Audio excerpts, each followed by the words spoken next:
Howdo!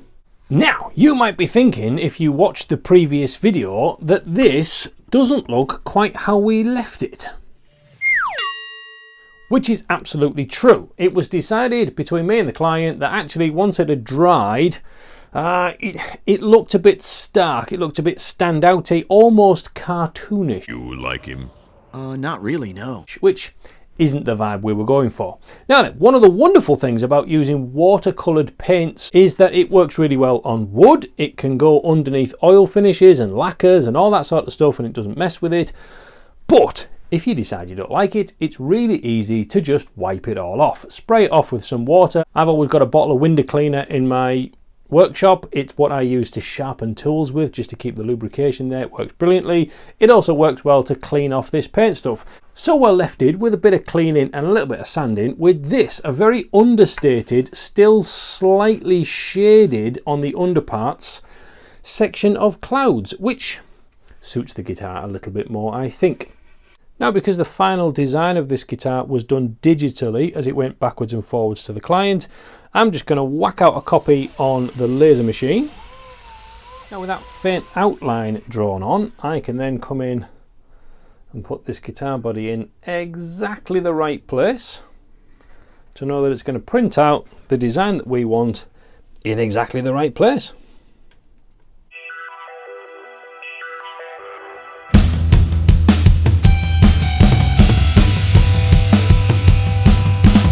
So we can see that the lines for the road are very faint because they don't want to be seen at the end. That's a guide for me. But the sign and the cross shadow, they definitely wanted to be lasered in. So they're really clean and crisp. And I'm going to shade in this cross using my pyrography machine, which is another tool that I haven't used for ages, just like all of those carving chisels. Yay! Okay, so we're going to start the carving now, which is a little scary and brilliant and wonderful and all those mixed emotions. I am going to inlay the white line down the middle of the road with maple, I think. For now, what I need to do is actually score a line. Oh, using my new tool. Have you seen this? This is a Pask Makes marking knife. It is absolutely gorgeous. And one of my Patreon parish bought this for me. What an absolute legend. He doesn't want to be named because he's a very humble, fantastic chap, but you know who you are. Thank you very, very much for this. This is a beautiful tool and it's going to get an awful lot of use. Ooh. Very gently at first. I'm not going all the way to the very edge here because I want the carving to come back up to standard level before then. So you see, I'm just doing multiple passes rather than trying to go really deep first thing. Multiple passes is always a better option. Much less chance of you slipping and gouging a section out that you didn't want to. One of the reasons why I have a chunk of leather on my workbench. One is for softness and for a bit of grip. The other, so you can just polish up a chisel beautifully, quick as a flash.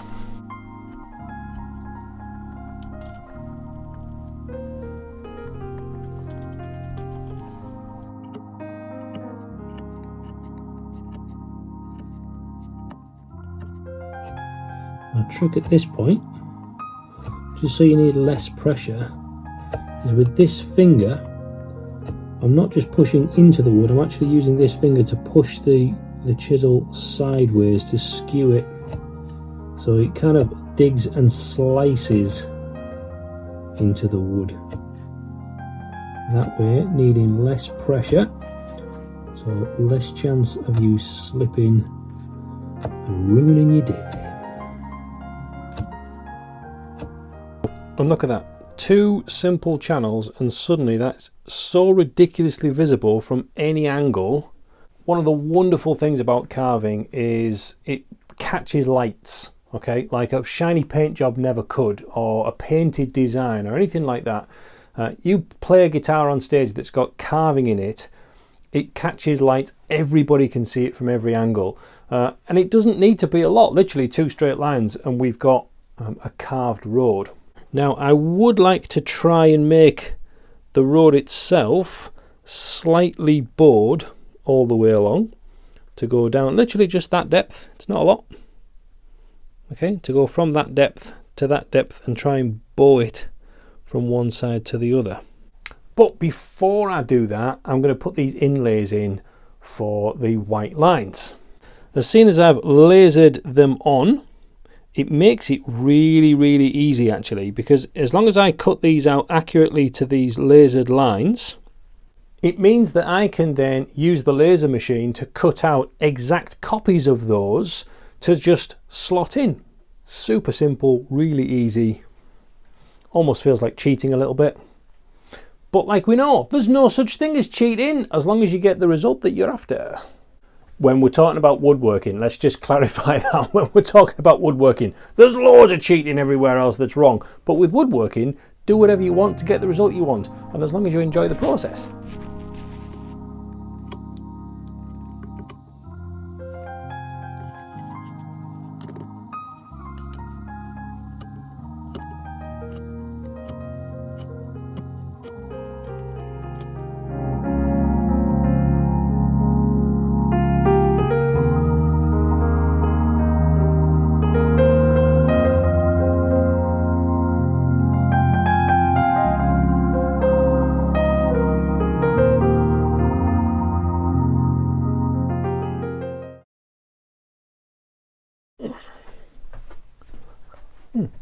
Although, my daughter recently found out how to make cookies.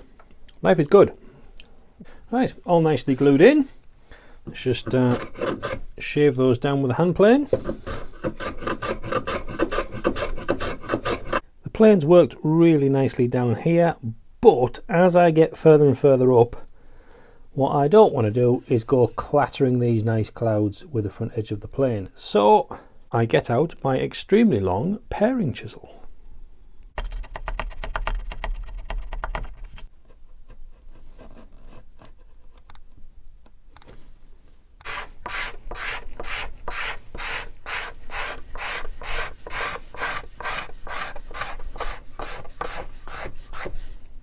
So now they're done and flat, we can now go in and just take the edges of this road down just to have a slight slope on either side, just to go down to the bottom of this crease here.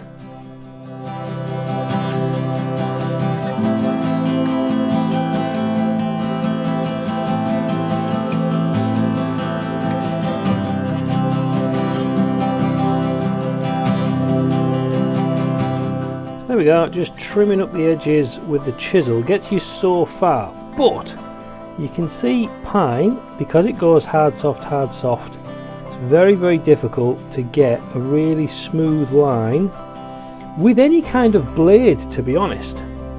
Yes, with a hand plane that's got a flat surface as a reference, you can use that and you can get a really nice surface with pine, obviously. But any kind of chisels and scrapers and things like that, they want to just flow in and out of those grooves as you go through, those light and dark grain patterns. So we resort to sandpaper for a little bit of fine touching and again smoothing out, really done through grades of sanding, unfortunately.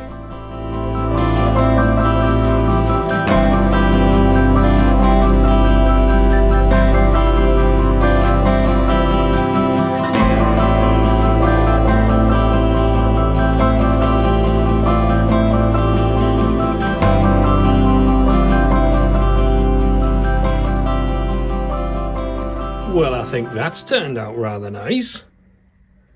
Lovely, lovely, lovely. So the last thing to do today is we're going to shade in this shadow cross and a little bit inside the sign as well, using the pyrography machine. Ping!